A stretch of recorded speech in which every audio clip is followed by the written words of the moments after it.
kita akan dengar satu hadis Rasul sallallahu alaihi wasallam yang mana Nabi sallallahu alaihi wasallam ingin memuliakan Sayyidina Abi Dzar Al-Ghifari radhiyallahu taala anhu. Sayyidina Abi Dzar Al-Ghifari ini adalah seorang sahabat Rasulullah sallallahu alaihi wasallam yang telah memeluk agama Islam pada permulaan Islam ketika mana Nabi sallallahu alaihi wasallam masih lagi berdakwah secara rahsia di Mekah. Assalamualaikum warahmatullahi wabarakatuh. Alhamdulillah.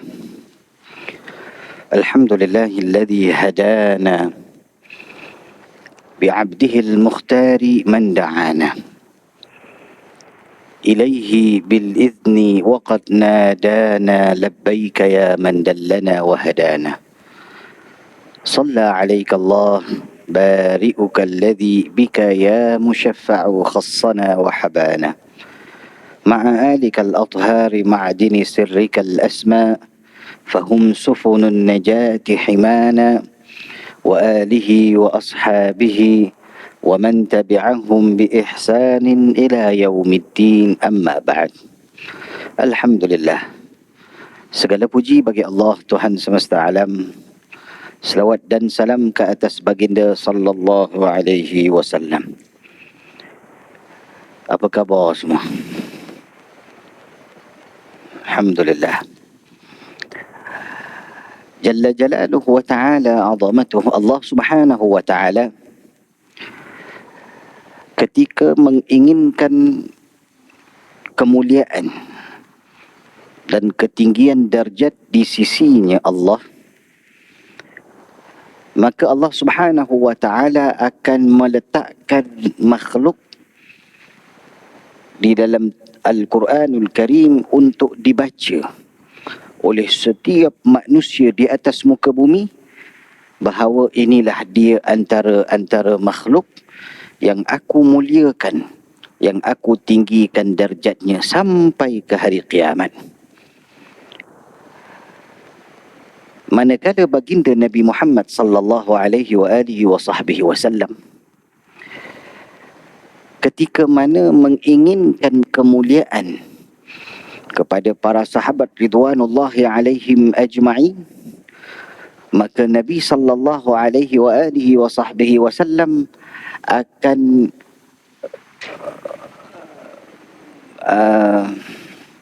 memberi nasihat kepada seseorang tersebut. Dan kalau kita lihat di dalam hadis, kita akan dapati bahawa banyak hadis datang adalah setelah berlakunya sesuatu ataupun berlakunya persoalan daripada sahabat kepada Rasul sallallahu alaihi wasallam. Dan apabila Nabi menginginkan kemuliaan, Nabi yang memulakan hadisnya. Jadi malam ini kita akan dengar satu hadis Rasul sallallahu alaihi wasallam yang mana Nabi sallallahu alaihi wasallam ingin memuliakan Sayyidina Abi Dzar Al-Ghifari radhiyallahu taala anhu. Sayyidina Abi Dzar Al-Ghifari ini adalah seorang sahabat Rasulullah sallallahu alaihi wasallam yang telah memeluk agama Islam pada permulaan Islam ketika mana Nabi sallallahu alaihi wasallam masih lagi berdakwah secara rahsia di Mekah. Ini apabila Sayyidina Abi Dzar Al-Ghifari telah mendengar daripada padri Yahudi dan Nasara bahawa telah datang seorang Nabi yang diutus oleh Allah di Mekah, maka Sayyidina Abi Dzar telah menghantar adiknya untuk merisi apa yang berlaku di Mekah berkenaan dengan Nabi tersebut. Maka adiknya pun pergilah ke Mekah. Daripada Mekah duduklah dia mencari tahu, kemudian dia balik ke Ghifar. Maka Sayyidina Abi Dzar bertanya, apa yang kamu dapat daripada Mekah? Apa yang orang-orang sekelilingnya memberitahu tentang lelaki tersebut. Maka adiknya mengatakan orang-orang Mekah semuanya mengatakan orang itu gila, orang itu sahir, orang itu penyihir, orang itu tak ada anak, orang itu gitu, orang itu gitu, bermacam-macam. Okey, tak apa. Apa yang kamu lihat? Kata Sayyidina Abizar kepada adiknya. Apa yang kamu lihat? Aku tak ada dengar orang cakap. Aku nak tengok apa yang kamu lihat. Saya lihat, kata adiknya, aku melihat apabila dia berkata sesuatu, semua orang-orang yang ada di sekelilingnya akan berlumba-lumba untuk melakukan apa yang dikatakan. Okey. Apabila dia menaik ataupun dia masuk ke rumah ataupun ke tempat ibadah, maka semua orang yang ada di sekelilingnya akan berlumba-lumba untuk memegang sandalnya Nabi SAW. Haji, kata Sayyidina Abizar, ketika ni belum masuk Islam lagi lah. Jadi kata Abizar, tak boleh jadi ni. Tak apa, biar aku yang nak pergi ke Mekah. Pergilah Abizar ke Mekah. Hari pertama dia sampai ke Mekah, dia cari tahu siapa itu Muhammad. Dia tak dapat tahu. Hari yang kedua dia sampai ke Mekah, dia cari tak jumpa juga. Hari yang ketiga dia pun berjalan dalam keadaan dia mencari-cari. Tiba-tiba datang beberapa rombongan gitu. Abizar ni terlanggar dengan Rasulullah sallallahu alaihi wasallam. Jatuh Abizar. Kemudian Abizar kata, maaf Tuhan. Saya tersalah, saya tak nampak, minta maaf. Bukankah kamu Abizar? Hai, macam mana Tuan tahu nama saya? Bukankah kamu datang daripada Ghifar untuk mencari seorang lelaki? Hai, macam mana Tuan tahu? Sayalah lelaki tersebut, kata Nabi Muhammad sallallahu alaihi wasallam. Jadi Nabi sallallahu alaihi wasallam seolah-olah telah mengetahui kedatangan Abizar datang daripada Al-Ghifar untuk berjumpa dengan baginda Nabi Muhammad sallallahu alaihi wasallam. Maka Abizar ni tuan-tuan, dia pun gembira, dia pun peluk Rasul sallallahu alaihi wasallam, dia pun duduk bersama dengan Rasulullah sallallahu alaihi wasallam dalam beberapa muddah, dalam beberapa masa. Dia pun duduk, dia pun belajar dan sebagainya. Akhirnya dia telah bersedia untuk memeluk agama Islam, maka dia pun peluk agama Islam. Dia pun mengucap di hadapan Rasul sallallahu alaihi wasallam. Apabila selepas sahaja dia mengucap, kata Abizar, ya Rasulullah, aku ini ya Rasulullah ketua kabilah Ghifar. Semua Ghifar di bawah kekuasaan aku, kata Abizar. Oleh yang demikian ya Rasulullah, aku gembira sekarang ini ya Rasulullah, aku telah memeluk agama Islam. Oleh yang demikian ya Rasulullah, aku ingin minta izin dengan kamu ya Rasulullah untuk aku nak iklankan di hadapan seluruh orang Arab bahawa aku telah Islam. Kata Rasulullah, jangan ya Abazar. Ketika ni tuan-tuan, Sayyidina Umar belum masuk Islam lagi. Abizar dahulu. Kata Rasulullah, jangan ya Abazar. Nanti orang-orang Arab mengapa-apakan kau ya Abazar. Tak apa ya Rasulullah, aku gembira ya Rasulullah, aku nak iklankan kepada seluruh orang Arab aku dah masuk Islam. Dipujuk oleh Rasulullah, dia tak makan saman. Dia kata nak juga. Kata Nabi, pergilah. Jadi kalau kena apa-apa jangan salahkan aku. Kata Nabi, kata Abizar, yahu. Dia pun pergilah. Pergilah di atas Hijr Ismail, dia pun naik di atas Hijr Ismail. Dia kata, ya ahlul Arab, ta'alu hayya, aku mengiklankan bahawa aku telah mengucap dua kalimah syahadah, la ilaha illallah Muhammadur Rasulullah. Habis je dia cakap, tuan-tuan, orang-orang Arab yang ada di sekelilingnya terajang dia, tumbuk dia, tarik dia, jatuh berup daripada Hijr Ismail kan tinggi, berup jatuh. Tuan-tuan, untuk pengetahuan tuan-tuan, Abizar ni tuan-tuan, dia ni ketot.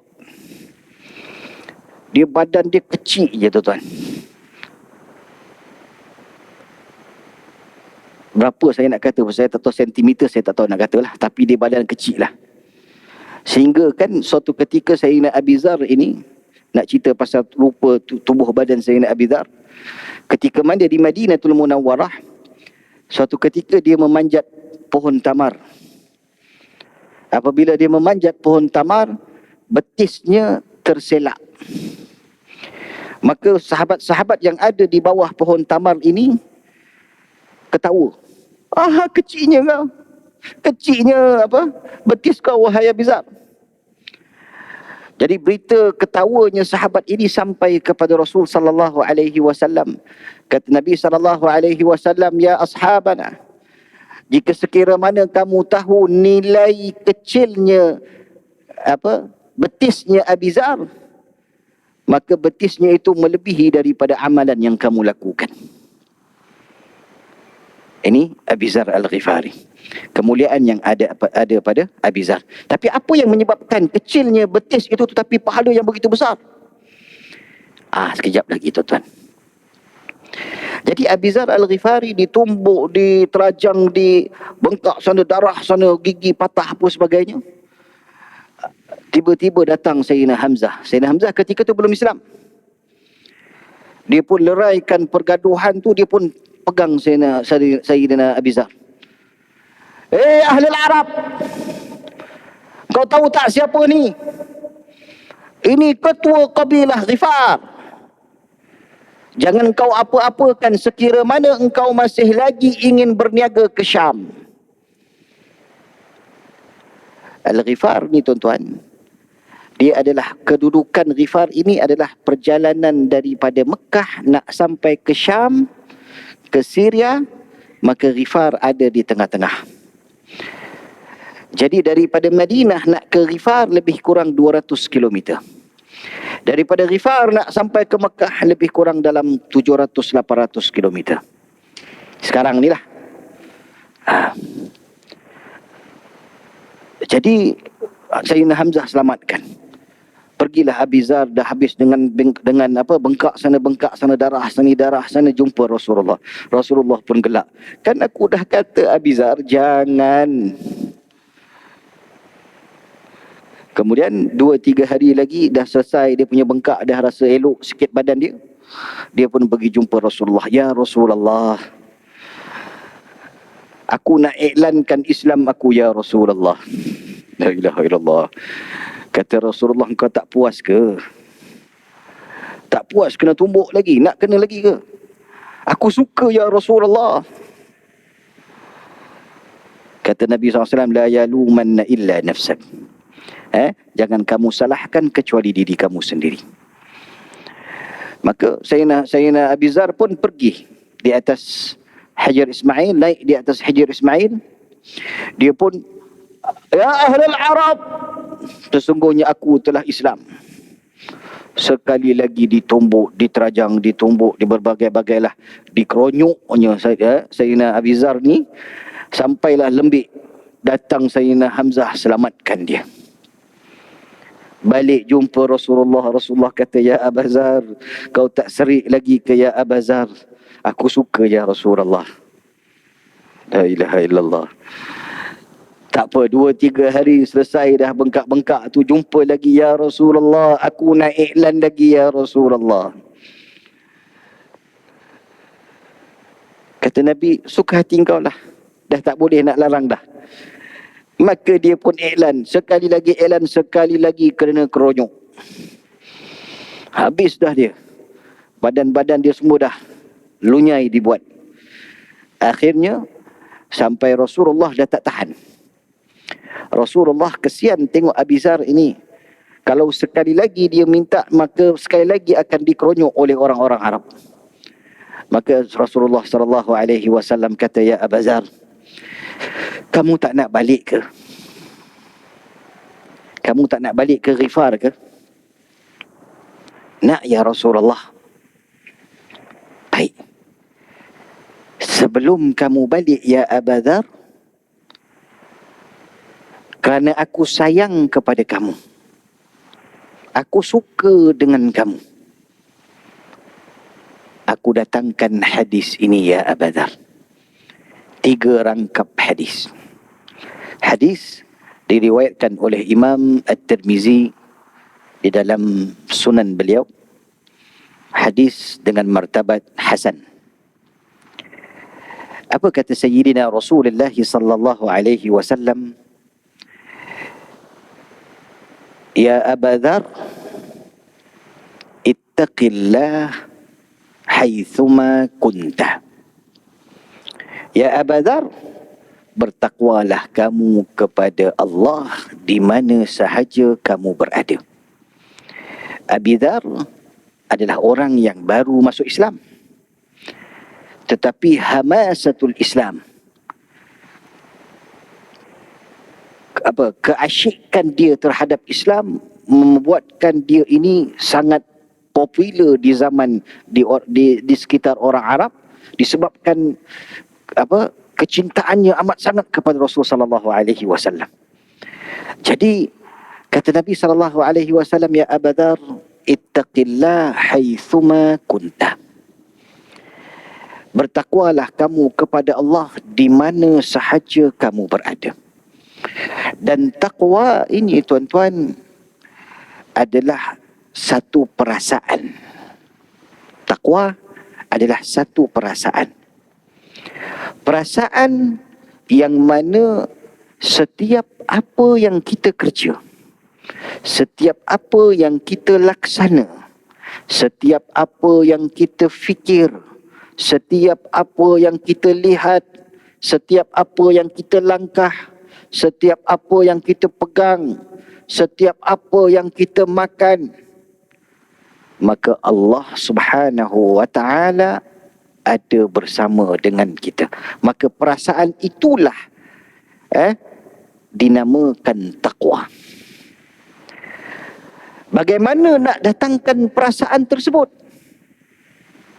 Nak datangkan perasaan tersebut adalah seperti mana khatib selalu berkata, ittaqillah ya ayyuhalladzina amanu taqullaha haqqa tuqatih, wahai orang-orang yang beriman, bertakwalah kamu kepada Allah dengan sebenar-benar takwa.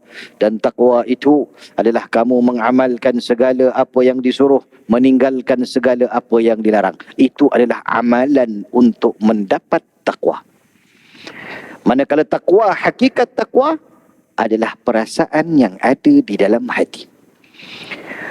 Kata Sayyidina Rasulullah sallallahu alaihi wasallam, "Ya Abu Dhar, ketika mana kamu mengiklankan Islam kamu, kamu merasakan bahawa kamu itu berada pada jalan yang benar, tetapi kamu tak tahu daripada sikap yang kamu lakukan itu, iklannya kamu itu menyebabkan sahabat-sahabat kamu yang du'afa, yang miskin, yang hamba-hamba kepada tuan-tuannya yang masih lagi belum Islam, mereka disiksa atas sebab kamu mengiklankan Islamnya kamu."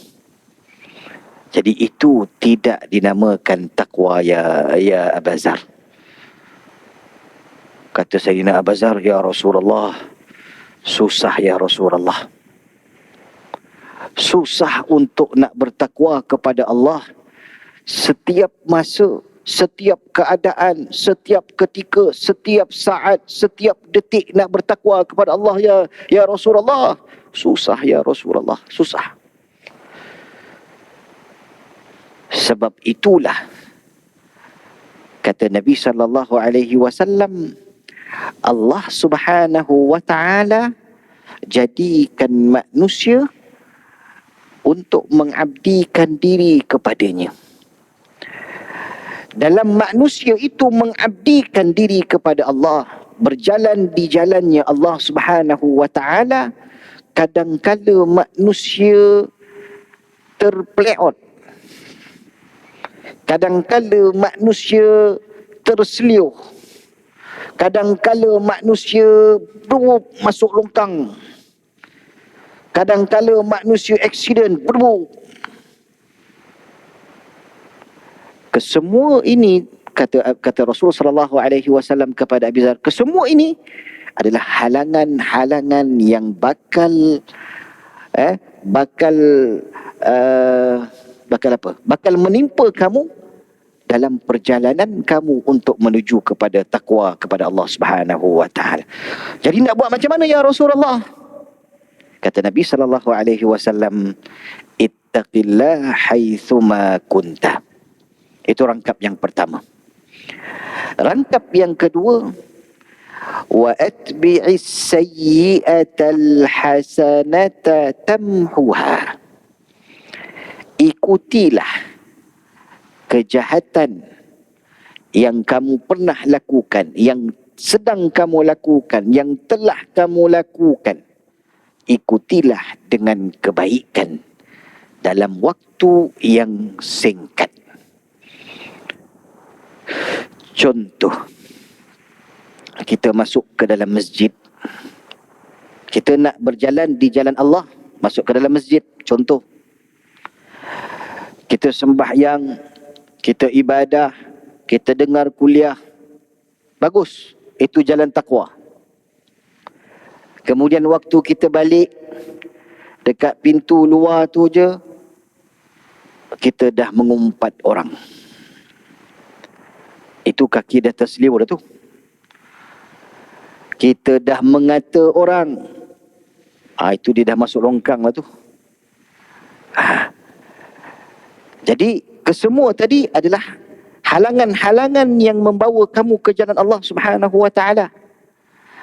Jadi kata Nabi sallallahu alaihi wasallam, atbi'is sayyi'atal hasanata. Ikutilah kejahatan yang kamu lakukan tadi. Kamu mengumpat, kamu mengata, kamu gitu, kamu gitu, kamu gitu, kamu tipu, sebagainya. Ikutilah dengan kebaikan. Nescaya ia akan menghapuskan kejahatan yang kamu lakukan. Allah Subhanahu wa taala dalam suratul Haqqah, Allah Taala berfirman, فَأَمَّا مَنْ أُوتِيَ كِتَابَهُ بِيَمِينِهِ فَيَقُولُ هَاؤُمُ اقْرَءُوا كِتَابِيَهْ إِنِّي ظَنَنْتُ أَنِّي مُلَاقٍ حِسَابِيَهْ. Apabila buku catatan diberikan pada orang-orang sebelah kanan mereka, tangan kanan mereka, maka dikatakan, malaikat mengatakan kepada mereka, hai manusia, nah buku kamu, bacalah. Maka mereka pun membaca, baik, baik, baik, baik, baik, jahat, baik, baik, baik, baik, jahat, baik, baik, baik, baik, jahat. Jadi ketika itu kita, orang-orang yang masih hidup ini akan menyangka, habislah aku dah dapat buku catatan, inilah dia amalan aku di atas muka bumi, baik, baik, baik, jahat. Ada jahat itu yang menyebabkan aku risau. Pasti aku akan diazab oleh Allah Subhanahu wa taala. Dan Allah Subhanahu wa taala dah sebutkan dalam Al-Quran, inni dhanantu anni mulaqin hisabiyah. Aku menyangka pasti aku akan diazab oleh Allah Subhanahu wa taala. Ini orang yang mendapat buku catatan tangan kanan ni, bukan tangan kiri, belum lagi. Kemudian kata Allah Subhanahu wa taala, fahuwa fi 'ishatin radiyah.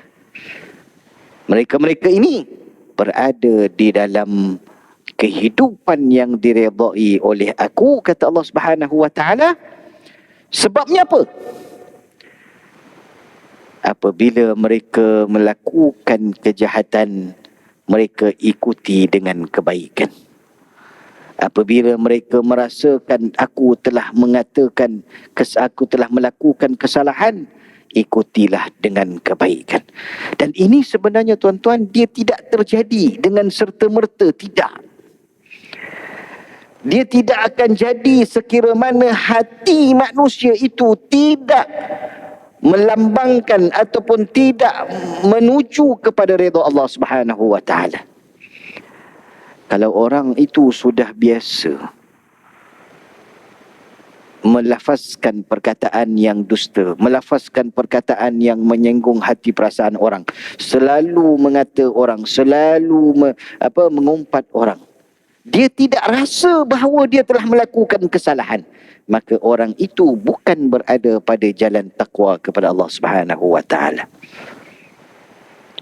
Jadi sehingga mana detik ataupun sehingga mana didetik oleh hati mengatakan aku dah melakukan dosa, maka ingatlah, itulah dia ciri-ciri orang yang telah bertakwa kepada Allah Subhanahu wa taala. Apabila ada detikkan aku dah melakukan dosa dah ni, astagfirullah, aku nak sedekahlah. Maka kebaikan sedekah tadi, kebaikan istighfar tadi, kebaikan yang kamu lakukan setelah melakukan kejahatan tadi, terhapus. Seolah-olah ketika manusia yang mendapat buku catatan tangan kanan membaca baik, hilang. Baik, hilang. Baik, hilang. Seolah-olah di liquid paper kan oleh malaikat. Contohlah. Jadi selepas Sayyidina Rasul sallallahu alaihi wasallam memberitahu Sayyidina Abi Zar bahawa ikutilah kejahatan kamu dengan kebaikan, kata Abi Zar, alhamdulillah ya Rasulullah. Sekarang senang sikit hati aku ya Rasulullah. Sebab susah ya Rasulullah nak ikuti, nak hidup dalam keadaan sentiasa kita melihat Allah Subhanahu wa taala, susah ya Rasulullah. Lagi-lagi kita sudah berhidup dalam keadaan yang kita tak ingat pada Allah Subhanahu wa taala lebih banyak, lebih lama daripada kita ingat kepada Allah Subhanahu wa taala. Tiba-tiba kita nak ubah daripada tidak mengingati Allah kepada mengingati Allah lebih lama. Ini suatu masa ataupun suatu perubahan yang sangat-sangat susah. Dan apabila seseorang itu telah mencapai, maka ia berada dalam isyatin radiyah, kehidupan yang diredai oleh Allah Subhanahu wa taala. Maka kata Rasulullah sallallahu alaihi wasallam, ya Aba Dzar, kamu nak balik ya Aba Dzar? Apabila kamu balik ya Aba Dzar, ada rangkap yang ketiga. Apa dia ya Rasulullah? Wa khaliqun nasa bi khuluqin hasanin. Bermuamalahlah kamu dengan manusia dengan muamalah yang baik. Kata Sayyidina Abu Dzar, insya-Allah ya Rasulullah, aku akan lakukan ya Rasulullah. Sayyidina Abu Dzar balik ke Ghifar. Dia bawa, sekali lagi dia datang ke Madinah, datang ke Mekah. Dia bawa isteri dia, dia bawa adik dia yang mula-mula datang tu. Pergi jumpa Rasulullah, peluk agama Islam. Dia balik ke Ghifar semula. Apabila dia balik ke Ghifar sekali lagi, dia bawa datang lagi 70-80 orang pergi ke Mekah, peluk agama Islam. Dia balik ke Ghifar semula. Dia datang sekali lagi, kali ketiga tuan-tuan, dia datang dengan satu kampung. Satu kampung datang ke Mekah memeluk agama Islam. Maka sebab itulah apabila Sayyidina Rasul sallallahu alaihi wasallam mengatakan betisnya Abi Zar ini lebih berat daripada amalan kamu-kamu wahai sahabat, adalah kerana satu kampung Sayyidina Abi Zar mampu untuk mengislamkan hanya kerana akhlak muamalah dia dengan orang kampung yang ada pada beliau. Alhamdulillah atas nikmat Allah Subhanahu wa taala. Tuan-tuan, kalau kita lihat hadis ini adalah hadis yang menceritakan tentang hubungan kamu dengan Allah. Yang biasa kita dengar adalah hablum minan nas, hablum minallah, iaitu hubungan manusia dengan Allah Subhanahu wa taala. Maka hubungan manusia dengan Allah pencipta adalah asas kepada tauhid kepada Allah Subhanahu wa taala.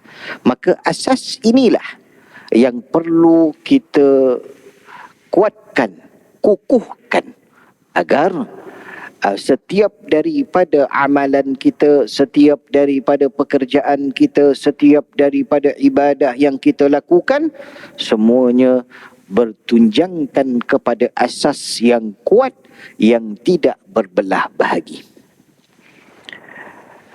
Maka hablum minallah, ikatan manusia dengan pencipta, perlu diperkukuhkan dalam amalan seharian kita.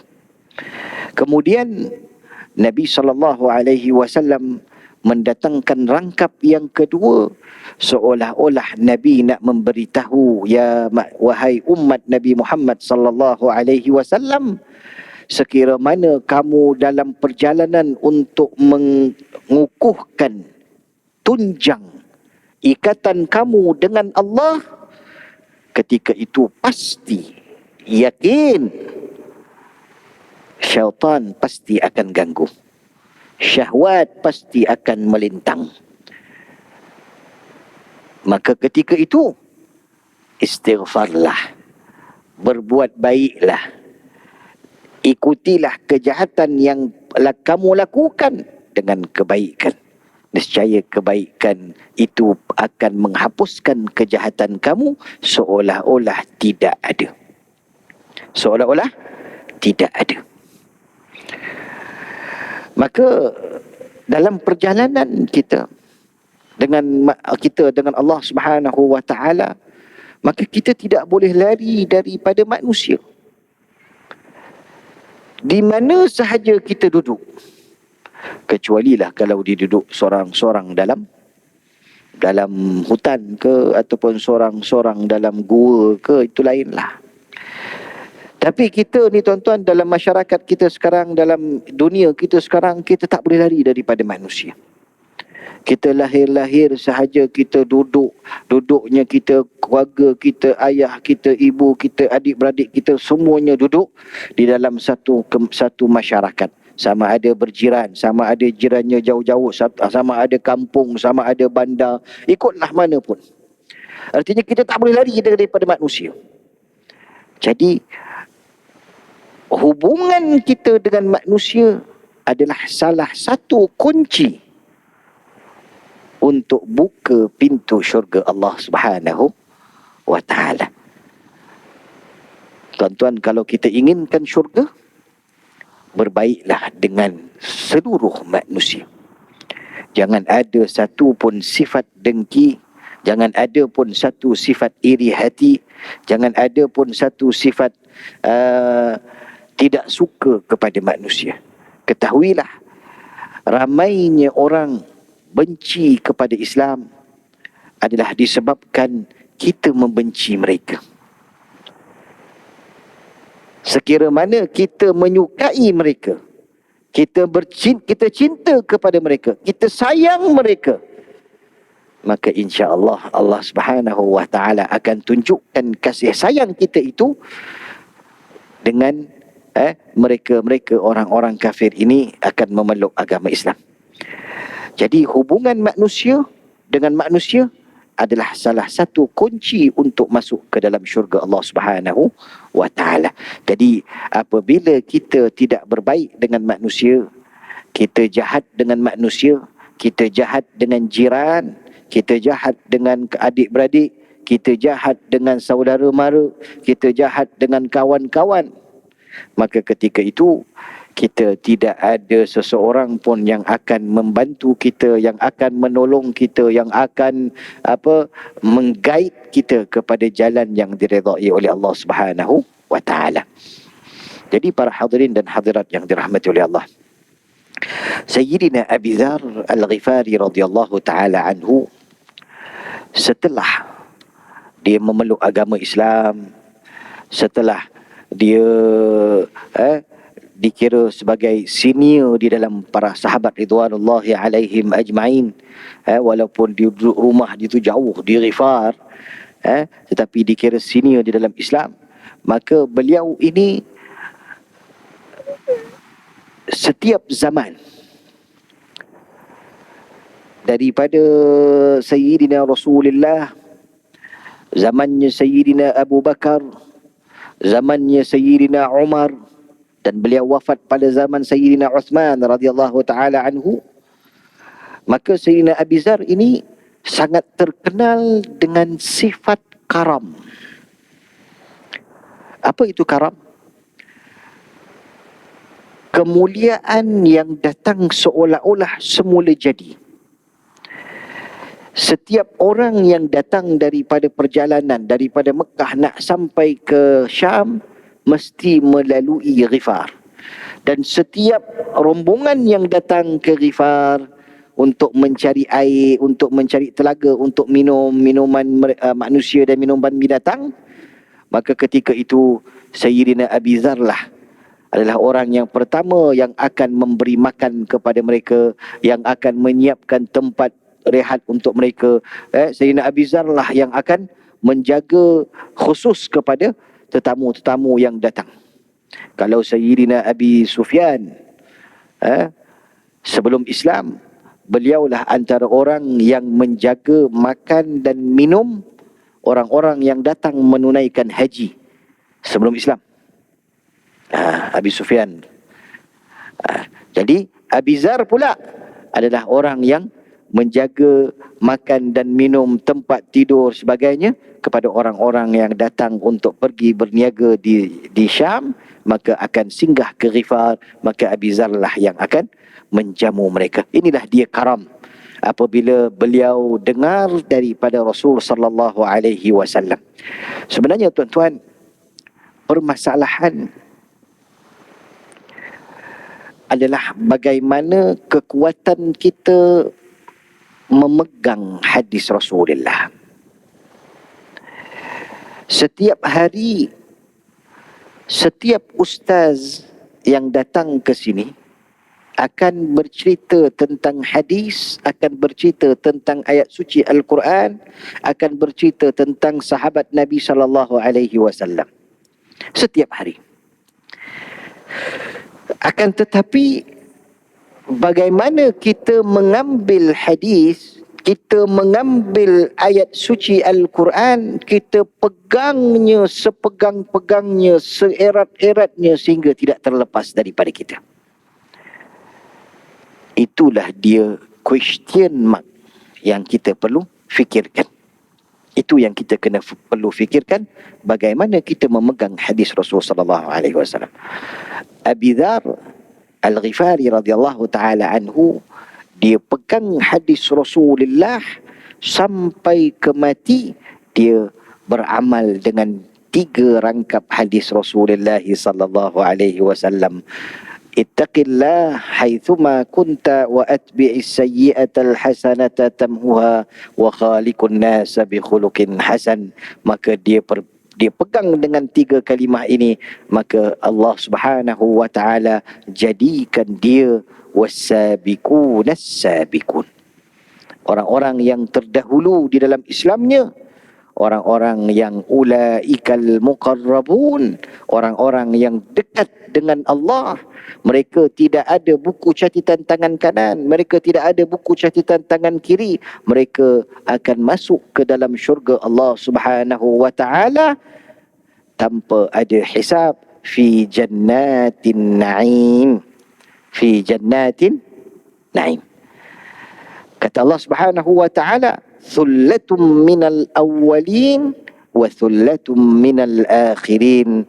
Ramai di kalangan wasabiqun, orang-orang yang terdahulu Islamnya, dan sedikit daripada orang-orang akhir zaman yang mendapat wasabiqun sabiqun. Mudah-mudahan Allah Subhanahu wa taala kumpulkan kita semua yang hadir dalam majlis ini, yang tidak hadir dalam majlis ini, orang-orang yang kita sayang, orang-orang yang kita suka, supaya dikumpulkan bersama dengan wasabiqun sabiqun, yang mana mereka berkumpul dengan Nabi Muhammad sallallahu alaihi wasallam. Para hadirin dan hadirat, Sayyidina Anas ibni Malik radhiyallahu ta'ala anhu, seorang sahabat Rasulullah daripada kecil, pada umurnya 10 tahun. Beliau ini dihadiahkan oleh ibunya kepada Rasulullah sallallahu alaihi wasallam ketika mana datangnya Rasulullah sallallahu alaihi wasallam daripada kota Mekah ke Madinah. Ketika mana seluruh orang-orang Madinah datang membawa hadiah kepada Rasulullah. Datang ibu Sayyidina Anas ibni Malik, "Ya Rasulullah, aku tak ada hadiah nak berikan kepada engkau ya Rasulullah. Aku datangkan hadiah ini, anakku ini untuk kamu ya Rasulullah." Maka dia hadiahkan Anas kepada Sayyidina Rasulullah ketika itu umurnya 10 tahun. Duduklah Sayyidina Anas ibni Malik. Sayyidina Anas ibni Malik ni antara sahabat yang paling akhir meninggal dunia. Dia sempat zaman Sayyidina Abu Bakar, Sayyidina Umar, Sayyidina Uthman, Sayyidina Ali, Sayyidina Hasan, Sayyidina Muawiyah. Kita azan dulu. Sayyidina Anas ibni Malik radhiyallahu ta'ala anhu, yang saya nak cerita ni tentang bagaimana berpegang dengan Al-Quran, hadis tanpa ada goyang. Ini berlaku pada Sayyidina Anas ibn Malik. Beliau ini umurnya panjang. Ada riwayat yang mengatakan 103 tahun. Ada yang mengatakan 100 tahun. Dia sempat zaman Sayyidina Umar Abdul Aziz. Sayyidina Anas ibn Malik ni. Jadi Sayyidina Umar Abdul Aziz ni dikira sebagai tabi'in. Jadi Sayyidina Anas ibn Malik suatu ketika pada zaman Walid ibn Marwan. Walid ibn Marwan telah melantik seorang lelaki yang bernama Hajjaj ibn Yusuf al-Thaqafi. Biasa kita dengarlah. Hajjaj ini antara orang yang paling jahat lah pada zaman tu. Semua orang yang tidak sekepala dengannya dalam segi politik, innalillah. Dia tak ada ISA dah. Dia innalillah aja. Jadi Hajjaj ini walaupun jahat tapi dia ada baik. Satu baik dia. Sampai sekarang dia dapat pahala. Tuan-tuan yang kita baca Quran ni tuan-tuan, yang letakkan titik pada huruf ta, huruf ba, huruf tha, huruf jim, titik adalah beliau. Walaupun jahat di beliau ni, beliau telah membunuh 2 orang sahabat Nabi SAW, Hajjaj ni, tapi dia ada baik dia. Titik-titik dalam Al-Quran ni semua pahala dia dapat. Mudah-mudahan Allah Ta'ala ampunkan dosa-dosanya insya-Allah. Baik, ala kulli hal. Jadi suatu hari Sayyidina Anas ibn Malik duduk di tempatnya gubernur. Gubernurnya adalah Hajjaj ibn Yusuf al-Thaqafi. Jadi suatu ketika Sayyidina Hajjaj ini, dia tak puas hati dengan Sayyidina Anas. Sebab Sayyidina Anas ni antara orang yang kuat mengkritik dia. Jadi dia panggil Sayyidina Anas ibn Malik. Datanglah Sayyidina Anas ibn Malik ke istana. Kata Hajjaj, "Ya Anas, jangan engkau ingat engkau sahabi Rasul sallallahu alaihi wasallam, aku takut. Kalau aku ingin bunuh kamu sekarang kau mati." Kata Hajjaj. Kata Anas ibn Malik, "Ya Hajjaj, engkau tak boleh bunuh aku hari ini." Hei, kenapa? Sebab aku dengar Rasulullah sallallahu alaihi wasallam bersabda, barang siapa yang membaca La ilaha illallah wahdahu la syarika lah, lahul mulku wa lahul hamdu wa huwa hayyun la yamut biyadihil khair wa huwa ala kulli syai'in qadir. Dibaca pada waktu pagi akan terselamat daripada kejahatan manusia, daripada bala kejahatan apa sebagainya lah, sampailah pada waktu petang. Dan barang siapa yang baca pada waktu petang akan terselamat sampai waktu pagi. Dan pagi tadi sebelum aku datang ke sini aku dah baca. Kata Hajjaj, biasanya aku bila cakap begitu, orang yang ada di depan aku pasti akan kencing. Tapi sekarang ini apabila dia cakap dengan aku yang terkencing, kata Hajjaj. Kata Sayyidina Anas ibn Malik, dia tidak goyang apabila berhadapan dengan kalamullah, kalamur Rasul. Dia berpegang dengan kalamullah, tidak ada syak.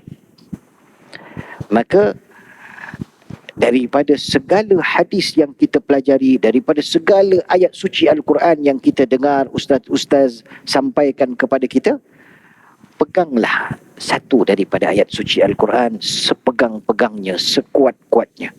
Peganglah satu daripada hadis Rasulullah sallallahu alaihi wasallam sekuat-kuatnya, agar ianya menjadi pendinding kita di kehidupan dunia maupun kehidupan barzakh, maupun kehidupan kita di akhirat kelak. Saya rasa cukuplah kita setakat itu pada malam yang mubarak ini. Mudah-mudahan ianya mendatangkan faedah kepada kita. Jadi kita buka soalan sekira mana ada soalan yang ingin diutarakan. Fadhal.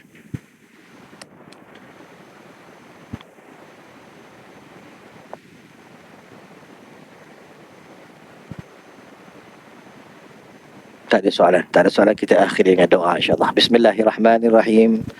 ربنا انفعنا بما علمتنا، رب علمنا الذي ينفعنا، رب فقهنا وفقه أهلنا وقرابات لنا في ديننا مع أهل القطر أنثى وذكر، رب وفقنا ووفقهم لما ترتضي قولا وفعلا كرما، وارزق الكل حلالا دائما، وأخل أتقياء علماء نحظى بالخير ونكفى كل شر، ربنا واصلح لنا كل الشؤون، وأقر بالرضا منك العيون، واقض عنا ربنا كل الديون قبل أن تأتينا رسل المنون، واغفر واستر أنت أكرم من ستر، وصلاة الله تغشى المصطفى من إلى الحق دعانا والوفاء، بكتاب فيه للناس شفاء، وعلى الآل كرام الشرفاء، وعلى الصحب مصابيه الغرر،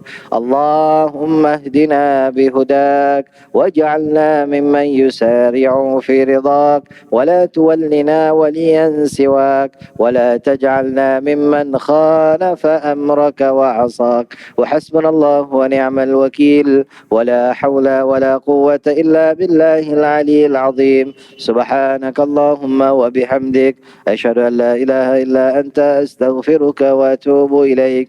بسم الله الرحمن الرحيم والعصر إن الإنسان لفي خسر إلا الذين آمنوا وعملوا الصالحات وتواصوا بالحق وتواصوا بالصبر. السلام عليكم ورحمة الله وبركاته.